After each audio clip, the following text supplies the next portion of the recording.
Grounded for nothing. My petty revenge was a month long. The slam of the front door still echoed in my ears. Grounded. For a month. A whole freaking month. And for what? Something I didn't even do. My mom, Susan, bless her overworked soul, was a whirlwind of stress and assumptions. And my little brother, Tom, a certified professional tattletale. The perfect storm. It started with Mrs. Johnson, our neighborhood's resident busybody. She'd apparently told Mom she saw a gaggle of teenagers going into our house while Mom was at her double shift at the hospital. Cue Tom's performance, complete with exaggerated hand gestures and claims of ear-splitting music and shouting. He even threw in a detail about someone definitely not me allegedly puking in the flower beds. Flower beds, we have rocks. I tried to explain. I was studying at Sarah's, working on that stupid history project about the Cold War. Sarah even texted Mom to vouch for me. Didn't matter. Where's the proof? Mom had demanded, exhaustion etched into every line of her face. Proof. Right. Like I carry a notarized affidavit around with me just in case Mrs. Johnson decides to hallucinate a teenage rave in my living room. So here I was, trapped. My phone confiscated. My laptop privileges revoked. My social life effectively terminated. All because of a misunderstanding fueled by gossip and my brother's penchant for drama. The injustice burned. I wasn't some wild party animal. Okay, maybe I wasn't exactly thrilled about curfews and chores, but I wasn't a liar. And I sure as hell didn't throw a rager while my mom was saving lives. That's when the idea sparked. If I was going to be treated like a criminal, I might as well act like one, but not in the way they expected. No blatant rebellion, no screaming matches, no running away. This would be subtle, a slow burn, a month-long symphony of petty annoyances. Operation make their lives slightly more miserable than mine was officially underway. First, the chores.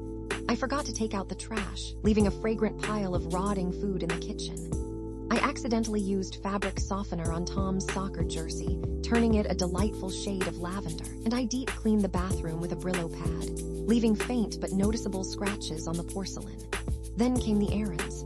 Mom always relied on me to pick up groceries after school. Now, every trip became an epic quest. I'd buy the wrong brand of coffee, the kind she absolutely hated. I'd forget essential items like milk or bread, forcing her to make a last-minute run after a grueling shift. And I'd take my sweet time, browsing every aisle, chatting with the cashier, generally dragging the entire process out for as long as humanly possible. One afternoon, I misunderstood her instructions and bought a 5-pound bag of onions instead of potatoes. But you said something round and brown, I protested innocently, as she stared at the mountain of pungent vegetables in disbelief. Tom, of course, was a prime target. His prized collection of action figures mysteriously started losing limbs. His homework assignments were accidentally stained with spilled juice.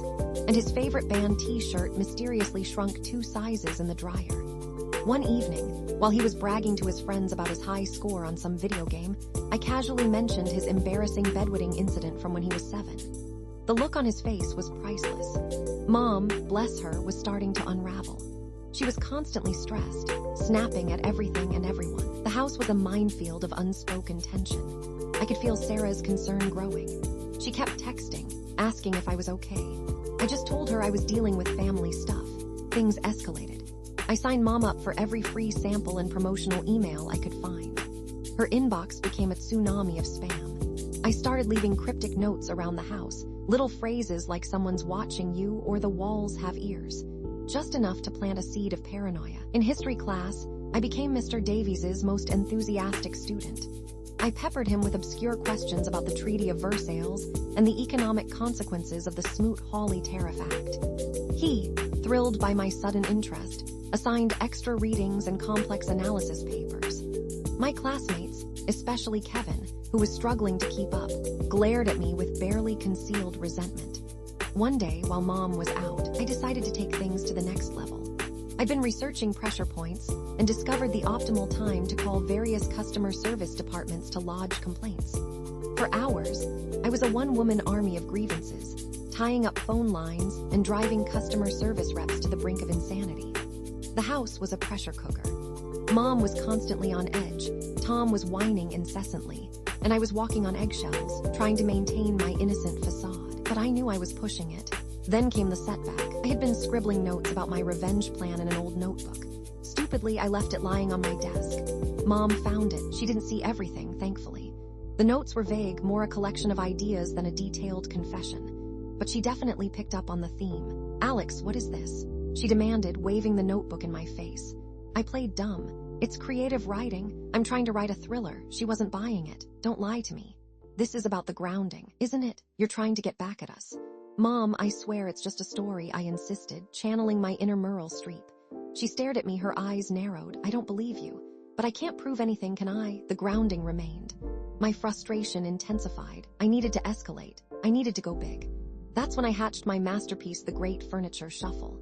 One Saturday afternoon, while Mom was at work and Tom was at a friend's house, I put my plan into action. I started by carefully cataloging the position of every piece of furniture in the house. Then I systematically moved everything. The living room became the dining room. The dining room became my bedroom. My bedroom became the kitchen. The kitchen became a bizarre combination of the living room and a storage closet. I spent hours hauling sofas, lugging tables, and wrestling with awkwardly shaped lamps. It was exhausting, but exhilarating. I cleaned up meticulously, erasing any trace of my involvement. Then I waited. Mom came home first. I heard the door open, then a long, drawn-out silence. Then a gasp. What is going on?" she stammered, her voice laced with confusion. Tom arrived soon after. He stood in the doorway, his mouth agape. Did we get robbed?" I emerged from my new bedroom, wearing my most innocent expression. "Mom, Tom, is everything okay?" Susan stared at me, her face a mask of bewildered rage. "Alex, what did you do?" "I don't know what you're talking about," I replied calmly. "I've been studying at the library all afternoon." I pulled out a library receipt from my pocket, displaying it for her benefit. "Don't play dumb with me," she screamed. "You did this, you rearranged the entire house, Mom. You're being ridiculous," I said, feigning concern. "Are you feeling okay? Maybe you're just stressed. You've been working so hard lately." That was the wrong thing to say. "I'm not crazy," she shrieked. "You are driving me insane." She grabbed her phone and dialed 911. "I need to report a disturbance. My daughter, she's rearranged all the furniture in my house." The dispatcher must have thought she was nuts. 2 police officers arrived, looking thoroughly unimpressed. Mom launched into a frantic explanation, pointing wildly at the mismatched furniture. Tom stood beside her, looking terrified. The officers surveyed the scene with amusement. They questioned Mom, then me.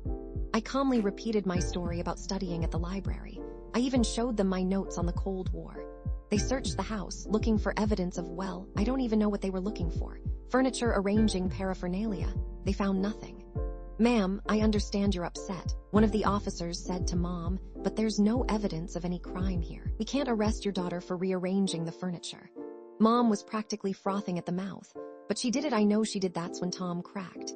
He started crying, huge, gulping sobs. "It's my fault, it's all my fault." Everyone stared at him. "What are you talking about, Tom?" Mom asked, her voice trembling. "The party, there wasn't really a party," he blurted out. I made it up. I didn't actually see Alex throw it. I wanted attention. And Mrs. Johnson said she saw people go inside, so the air hung thick with silence. The police officers exchanged glances. Mom's face crumpled. You lied," she whispered. Tom nodded, tears streaming down his face. "I'm sorry, Mom, I'm so sorry." The police officers sighed. "Ma'am, we're going to have to go. We've got actual crimes to investigate." They gave Mom a look of weary resignation and left. Mom turned to me, her eyes filled with shame and remorse. "Alex, so the grounding was based on a lie," I said, my voice flat. "Nice." She opened her mouth to speak, but no words came out. She looked utterly defeated. I'm so sorry, Alex," she finally managed to say. "I should have listened to you. I should have trusted you." "Yeah, you should have," I replied. She hugged me tightly. "I'm so tired, Alex. I don't know what to do anymore." I hugged her back, but the anger inside me was still simmering. Later that night, after Tom had been thoroughly reprimanded and sent to bed without dinner, Mom sat me down in the living room, which was still the dining room, technically. "The grounding is lifted, obviously," she said, "and I'm going to try to be better, to listen more, to trust you more. It's going to take more than that, Mom," I said. "You and Tom have to stop making assumptions about me. You have to actually hear what I'm saying." "I know," she said quietly. "I know." I looked around the strangely rearranged house. "And you know what else? This furniture isn't moving back until you and Tom do it, together." She sighed, but nodded. The next day, Mom, Tom, and I spent the entire afternoon hauling furniture back to its original location. It was exhausting and awkward and filled with strained silences, but it was a start. The revenge was satisfying in a way, but it was also exhausting, and it didn't really fix anything. It just made things messier, more complicated. I realized that true revenge wasn't about causing chaos. It was about forcing people to confront their own mistakes. The grounding was over, but the fallout was just beginning. The furniture was back in place, but the house felt different. The air was still thick with unspoken tension, with the weight of lies and assumptions. We had a long way to go.